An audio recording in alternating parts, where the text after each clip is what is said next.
Well, hey folks, how y'all doing? Welcome back in Old Man and the Land of Grills.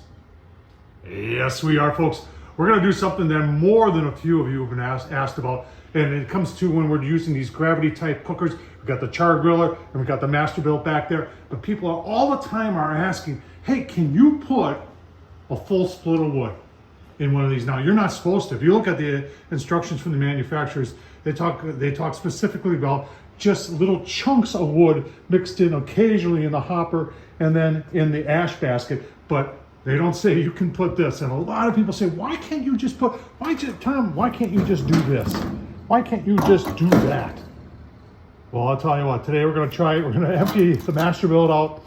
We're gonna put a layer of charcoal on the bottom, and we're gonna surround this chunk of hickory, with some charcoal, and we're gonna try it for you. We do these things just for you. This could fail, this could work, I have no idea. Now remember a couple things we gotta think about here. The type of wood you're using. Now this is hickory, and this is big box store hickory. What does that mean? That means it's been sitting in the big box store, and it's been sitting in my garage for a while in the winter, low humidity. So humidity in this piece of wood, I would guess, would probably be less than 20%. So that makes it, that classifies as dry. Now, how's it gonna handle? Now remember, we've got a closed chamber here where we control the amount of oxygen getting through to it, but I honestly don't know how it's gonna work. And like I said, I do this for you folks. So we're gonna get this all set up in the Masterbuilt. And actually I got a chuck roast where I'm not gonna waste it. If it works, I got a 3-pound chuck roast that we're gonna do. So I tell you what, let's see how this works. All right, so just so you can see the setup as I go along, I've got our chunk of hickory in there. I've got my B&B, and now I'm gonna surround it with B&B. And I cleaned the whole thing out, let everything drop down what I had left into the ash basket. And then we're just gonna surround this with more charcoal. All right, so there it is, all surrounded. I'm gonna top the thing off with B&B, folks. Remember, well, I voided the warranty on this thing a long time ago, but obviously I am voiding the warranty by doing this because you are not supposed to put full splits in your gravity, whether it's the Masterbuilt or the Chargriller, folks. So I'll get it topped off, get it fired up. What's left to do? See if it works. All right, fire burning, top's open, vents are out, sliders are out. Wondering, Klotz mods, folks.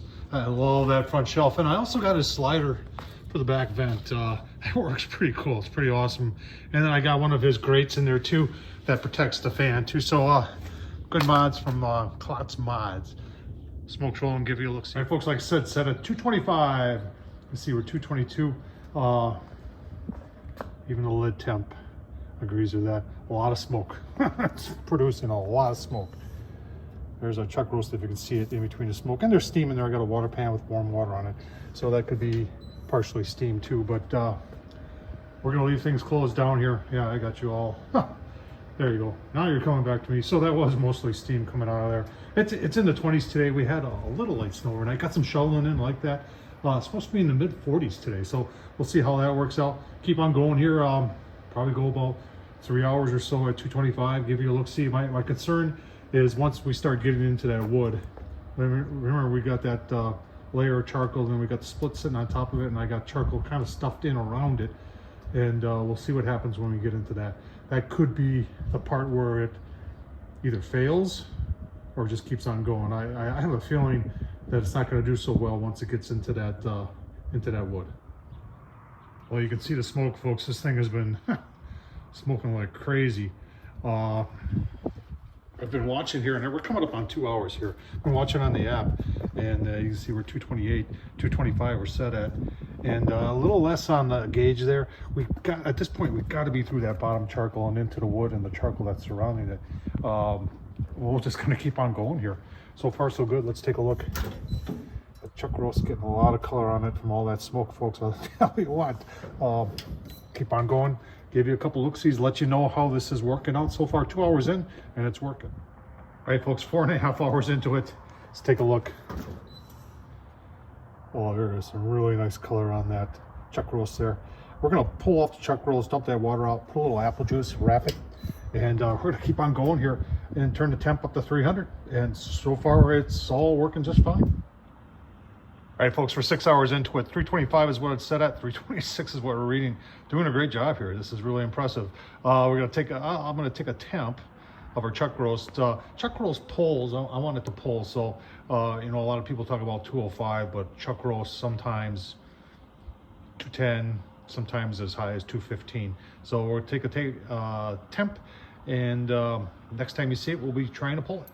All right, this whole thing is about seeing whether or not you can put a full split in there, but we gotta take a look at the chuck roast here.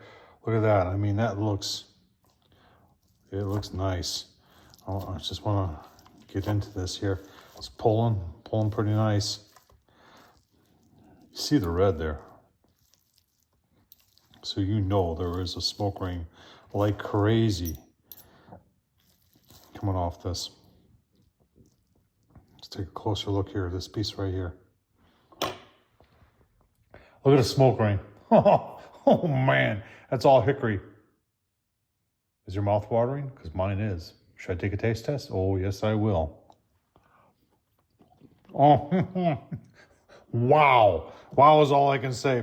Holy smokes, is that a lot of smoke in there. That is fantastic.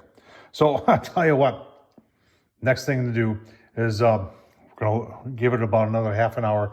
Let that thing cool down, let the Masterbuilt cool down. I think we're gonna open up the charcoal chimney there and take a look at what's left of that hickory split that we put in there. So let's take a look at that. All right, folks, it's about an hour since we shut down. Let's open things up here. Remember, I'm using grates here. Give you a look down in there.